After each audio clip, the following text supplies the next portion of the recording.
ముఖ్యమంత్రి గారు లేస్తే ముఖ్యమంత్రి గారు చారిత్రాత్మకమైన పద్ధతుల్లో ప్రత్యేక శాసనసభ సమావేశాలు పెడుతున్నారు అని చెప్పి పొద్దున్నే క్యాబినెట్ బడ్జెట్ సమావేశాలకు చేస్తారు కదా సార్, అట్లా బడ్జెట్ ముందు ఒక క్యాబినెట్ పెట్టి వెంటనే తీసుకొస్తే మేమేమనుకున్నాం సార్ అంటే నిజంగా కూడా ఈ ప్రత్యేక శాసనసభ సమావేశాల్లో 42% రిజర్వేషన్ అమలు చేయడానికి కామారెడ్డి డిక్లరేషన్లో ఇచ్చిన విధంగా ప్రత్యేకమైన బిల్లు ఏమన్నా తెస్తున్నారేమో, ఆ బిల్లు తెచ్చి వెంటనే శాసనసభలో ఆమోదింపజేసి తద్వారా చట్టబద్ధత కల్పిస్తారేమో అని చెప్పి రాష్ట్ర వ్యాప్తంగా బలహీన వర్గాల సోదరులు కామారెడ్డి డిక్లరేషన్ చూసిన వాళ్ళు ఎదురు చూస్తూ ఉంటారు.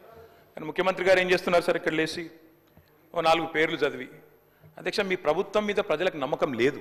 ఎందుకంటే రేవంత్ రెడ్డి గారు మీరే చెప్పినారు, సమగ్ర కుటుంబ సర్వే జరిగినప్పుడు తమరిచ్చిన ఉపన్యాసమే మొత్తం యూట్యూబ్లో ఉంది, అన్ని టీవీలలో ఉంది. ఏమన్నారు సార్ ఆ రోజు? ఆ ముఖ్యమంత్రి చెప్తాడు సరే, ఎవరు పడితే వాళ్ళు వచ్చి మీ ఇంటికి వచ్చి వివరాలు అడిగితే ఇచ్చేస్తారా, అవలగాలు దివానాగాలు ఇచ్చేస్తారా అని మాట్లాడింది రేవంత్ రెడ్డి గారు, మేం కాదు.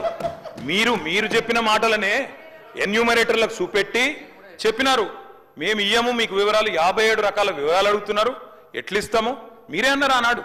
ఎవరు పడితే వాళ్ళకి ఇచ్చేస్తామా వివరాలు అని మాట్లాడింది, అదే చూపెట్టి అడిగింది. అధ్యక్ష వాస్తవం ఏంటంటే అధ్యక్ష, సమగ్ర కుటుంబ సర్వే 2014లో జరిగింది. శాంతికుమారి గారు ఉన్నారు, రామకృష్ణారావు గారు ఉన్నారు, సందీప్ కుమార్ సుల్తానియా గారు ఉన్నారు. అప్పుడు ఇదే అధికారుల అధ్యక్ష, అప్పుడెవరు వేరే వాళ్ళు లేరు. సమగ్ర కుటుంబ సర్వే, I'm saying this on record, I worked as a minister for 9.5 years. Yes, చేసింది మొత్తం ప్రభుత్వ అధికారులే, చేపించింది ప్రభుత్వమే. Yes, it is unofficial document. అందులో ఖచ్చితంగా మేము ఓపెన్ గా వెబ్సైట్ లోనే పెట్టినాం, అసెంబ్లీలో కాదు, చాటుమాటుకు కాదు, పారదర్శకంగా వెబ్సైట్ పెట్టాం. ఆ వెబ్సైట్ లోంచే పాయల్ శంకర్ గారు తీసుకున్నారు. ఏముంది అధ్యక్ష సమగ్ర, ఒక మాట మీ చేతిలో కూడా అదే ఉంది. ఏముంది అధ్యక్ష అందులో డేటా? తేడా ఏంటంటే కేసీఆర్ గారి ప్రభుత్వానికి కాంగ్రెస్ ప్రభుత్వానికి అధ్యక్ష, సమగ్ర కుటుంబ సర్వేలో పాల్గొన్న కుటుంబాల సంఖ్య 1,03,00,000 కుటుంబాల అధ్యక్ష, 1,03,95,000. మొత్తం పాల్గొన్న ప్రజలు 3,68,00,000. 3,68,00,000 జరిగింది ఒక్క రోజులో 24 గంటల్లో రాష్ట్ర వ్యాప్తంగా ప్రతి ఇంటిని ఎన్యూమరేట్ చేసి అత్యద్భుతంగా చేసినాం. మేము చేసిన తర్వాత ముఖ్యమంత్రి గారు నిజంగా ఎంత మిస్లీడింగ్ గా మాట్లాడుతున్నారంటే అధ్యక్ష, వారు అంటారు అధ్యక్ష ఇంతకు మించిన టాపిక్ లేదు అధ్యక్ష, వారు అడిగిన ప్రశ్నకు తప్పకుండా మా ప్రభుత్వం గతంలో చేసిన పని గురించి వారు అనుమానాలు తలెత్తే విధంగా ఏదైతే మాట్లాడినారో దాని గురించి చెప్పాలి అధ్యక్ష. వారు అంటారు అధ్యక్ష బీసీల సంఖ్య అందులో ఎంత అని. ఎస్, ఆనాడు బీసీల సంఖ్య సమగ్ర కుటుంబ సర్వే ప్రకారం 1,85,61,856, 51%. 51% బీసీలు ప్లస్ అది కాకుండా ముస్లిం సామాజిక వర్గంలో ఉండే బీసీలను కూడా కలుపుకుంటే 10%. మొత్తం ఆనాడు సమగ్ర కుటుంబ సర్వే ప్రకారం రాష్ట్రంలో బీసీల సంఖ్య 61%. ఈ రోజు రాష్ట్ర వ్యాప్తంగా మేము మాట్లాడడం కాదు అధ్యక్ష, ఇక్కడ మా శ్రీనివాస్ యాదవ్ గారు కరెక్ట్ గా చెప్పినారు.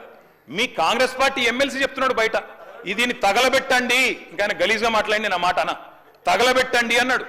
దీన్ని తగలబెట్టండి, ఈ నివేదికను తప్పుల తడక అని కాంగ్రెస్ పార్టీ ఎమ్మెల్సీ చెప్తున్నాడు, మేం కాదు. రాష్ట్ర వ్యాప్తంగా బలహీన వర్గాల సంఘాలు చెప్తున్నాయి. ఏమని చెప్తున్నాయి అధ్యక్ష?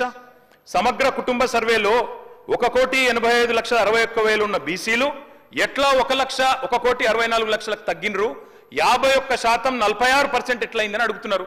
శంకరన్న కూడా అదే అడిగింది కదా అధ్యక్ష, తప్పేం అడిగిండు? ఇక్కడ శంకరన్న ఒక్కడే అడుగుతున్నాడు అధ్యక్ష, బయట మీ కాంగ్రెస్ పార్టీ ఎమ్మెల్సీ మాట్లాడుతున్నాడు, మీరిచ్చిన స్టేట్మెంట్ను మీరిచ్చిన నివేదికను తగలబెట్టమని చెప్పిండు అధ్యక్ష, మామూలు కాదు. ఇంకొక మాట అధ్యక్ష, మేము అనుకున్నాం అధ్యక్ష శాసనసభ సమావేశం ప్రత్యేకంగా పెడితే ఇవాళ ఏం చెప్పినారు మీరు కొత్తగా? మీరు చెప్పింది ఈరోజు చెప్పింది మొన్న ఉత్తమ్ కుమార్ రెడ్డి బయట ప్రెస్లే చెప్పిండ్రు. ఆయన ఉత్తమ్ కుమార్ రెడ్డి గారు సబ్ కమిటీ చైర్మన్ గా ప్రెస్ మీట్ లో ఇవాళ మీరు చెప్పిన లెక్కలని మొన్ననే చెప్పిండ్రు. ఎందుకు పెట్టిండ్రు మీరు ఇవాళ? మేమేమనుకున్నాం, 42% రిజర్వేషన్ ఇవ్వడానికి చట్టబద్ధత కల్పిస్తూ బిల్లు తెస్తారనుకున్నాం. లేదా మీరు చెప్పినట్టు 56% బీసీలుంటే ఆ 56% బీసీలకు బీసీ సప్లాన్ చేస్తారేమో అనుకున్నాం. ఏమీ లేకుండా ఇలా వచ్చి ఒక స్టేట్మెంట్ ఇక్కడ పెట్టి ఏదో సాధించిన చరిత్ర అంటే అధ్యక్ష 5% బీసీ జనాభా. అధ్యక్ష గౌరవ సభ్యులు 9:30 విన్నారే ఒక్క నిమిషం. అరే వినగాదనే వినగా చెప్పినా ఇప్పుడు మేము సబ్ కమిటీ చైర్మన్గా ప్రజల ముందు ఉంచినాము. దానికి న్యాయపరంగా శాసనసభలో ప్రజాస్వామిక విలువలుగానే శాసనసభలో ప్రభుత్వం తరఫున పెట్టినాము. మీరు ఇట్లప్పుడన్నా మీరు వెబ్సైట్లో పెట్టమని చెప్పి మీరు ఊరికేనే మాట్లాడదు, ఎవరికైనా వెబ్సైట్లో అందుబాటులో ఉండే నా ప్రభుత్వం మీరు దాని తదుపరి లేకపోతే ప్రభుత్వ ఆనాడు ఉన్న అధికారులు ఇవ్వాలని ఉన్న అధికారులు కదా స్టేట్మెంట్ ఇప్పేది ఎప్పుడైనా ఎస్కేఎస్ సర్వే పబ్లిక్ డొమైన్ లా చట్టబద్ధత కలిగి ఉండేదా దాని గురించి మాట్లాడేటువంటి సందర్భం అవసరం లేదా 2011 జనగణన ఆనాడు బీసీలది లేదు బీసీలకు సంబంధించిన జనగణన చేయాలని అందరి ఆలోచన జరిగింది దానికి సంబంధించి సర్వేలు సహకరించకుండా దీని గురించి మాట్లాడితే దానికైతే అర్థమే లేదు నేనేమంటున్నా ఎవరైనా ఒకవేళ ఆయా వారి గౌరవ ముఖ్యమంత్రి ఆనాడు అభిప్రాయం చెప్పుంటే మీరు ఇలా కూడా అదే అభిప్రాయంతో ఉన్నారో చెప్పండి ఇలా జరుగుతున్న కార్యక్రమానికి మీరు ఏం మాట్లాడదలుచుకున్నారు బలహీన వర్గాలకు సంబంధించి మీరు ఎస్కే సర్వే చేసిన అన్నారు ఏం మార్పులు తెచ్చినారు ఏం స్కీమ్స్ తీసుకొచ్చినారు ఎవరికి బలహీన వర్గాలకు న్యాయం జరిగే కార్యక్రమం చేసుకున్నారు మీరు ఇలా మేము కమిటీ చైర్మన్ ఉత్తమ్ కుమార్ రెడ్డి గారి గురించి బహిరంగంగా ప్రజల ముందు ఇచ్చినాం ఇవాళ సభలో వస్తా ఉన్నాం 42% రిజర్వేషన్ల కొరకు చట్టబద్ధత తీసుకొచ్చి కొట్లాడదాం బరాబర్ మేము పారిపోతూ ఉండలేం 42% పార్టీ పరంగా అడుగుతా ఉన్నాం ఇక్కడ కూడా న్యాయబద్ధంగా చట్టబద్ధంగా పెట్టాలనే ఆలోచనతోనే ఉన్నాం కదా ఇలా మేము వెనక పోదలేం కదా మార్గదర్శకత రోడ్ మ్యాప్ ఇవ్వని అడుగుతుంటే రాజకీయం చేయడానికి ఉపయోగించుకుంటే వెళ్ళాము ఎట్లీస్ట్ బీసీల ఇష్యూ కట్టినప్పటికీ రాజకీయం పక్కన పెట్టి చారిత్రాత్మకంగా వచ్చినటువంటి సర్వే మార్గదర్శకత్వాన్ని చూపెట్టండి బలహీన వర్గాలకు రోడ్ మ్యాప్ ఇచ్చే విధంగా రాజకీయ పార్టీలు వ్యవహారం చేయాలని ఆకాంక్షిస్తాం అధ్యక్ష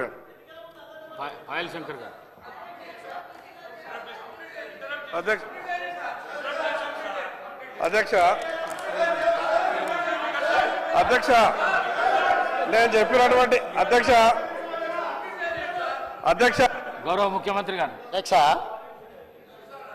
ఇప్పుడు 9.5 సంవత్సరాలు మంత్రిగా చేసిన మా తాతలు నేతులు తాగిండ్రు కాబట్టి మీరు మా మూతులు నాకండి ఇట్లాంటి అర్థం పర్థం లేని చర్చలతోనే ప్రయోజనాలు లేదు అధ్యక్ష ఇప్పుడు ఈ డాక్యుమెంట్ ఏదైతే ఉందో ఇది అఫీషియల్ వెబ్సైట్లో లేదు అధ్యక్ష తెలంగాణకున్నది టీజీ ఆన్లైన్ వెబ్సైట్ అధ్యక్ష ఇందులో ఎస్కేఎస్ రిపోర్ట్ లేదు ఎస్కేఎస్కు ఎన్ఐసి ఐటీ పార్ట్నర్ అధ్యక్ష ఎన్ఐసి వెబ్సైట్లో కూడా ఈ డేటా డాక్యుమెంట్ లేదు ఈ డాక్యుమెంట్ ఎక్కడుంది అధ్యక్ష ఎంసీఆర్ హెచ్ఆర్డి వెబ్సైట్లో ఉంది మరి చెన్నారెడ్డి హ్యూమన్ రిసోర్స్ దాంట్లో ఇందులో ఉంది ఈ వివరాలు ఎవరు తయారు చేసిండ్రు ఎవరు అందులో పెట్టిండ్రు ఎవరు ఓనర్షిప్ క్లెయిమ్ చేయలేదు అధ్యక్ష పాయింట్ నెంబర్ 1 పాయింట్ నెంబర్ 2 అధ్యక్ష ఈరోజు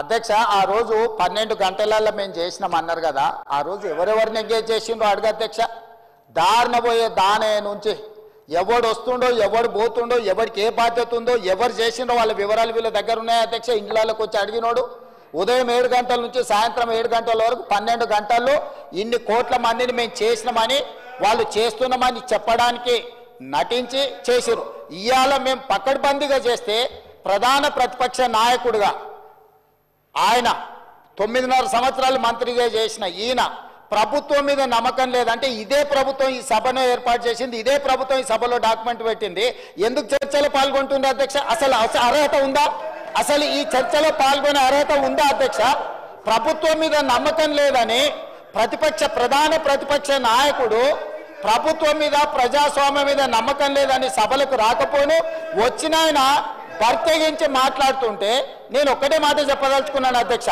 దయచేసి తమరికి విజ్ఞప్తి చేస్తున్నా ఈ సర్వేలో పాల్గొన్న వాళ్ళను మీరు శిక్షించాలి ఆ శిక్ష మొట్టమొదట ఈ సర్వేలో పాల్గొన్న వాళ్ళకు మీరు మైక్ ఇవ్వద్దు అధ్యక్ష సర్వేలో పాల్గొంటేనే మైక్ ఇవ్వండి దయచేసి ఎవరైతే ఈ సర్వేలో పాల్గొనలేదో ఈ సభలో మాట్లాడే అర్హత లేదు వాళ్ళకు దయచేసి తమరు మైక్ ఇవ్వొద్దని అందరు సభ్యుల తరఫున నేను మీకు విజ్ఞప్తి చేస్తున్నా అధ్యక్ష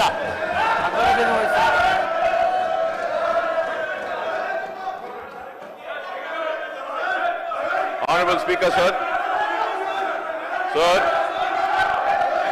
I take the opportunity to participate. Honorable Speaker, sir, I take the opportunity to participate in the discussion on the caste survey findings. I am using the word findings, sir. The reason for me, please, sir, kindly bring the house into order, sir. Sir, every time it is becoming like this, sir.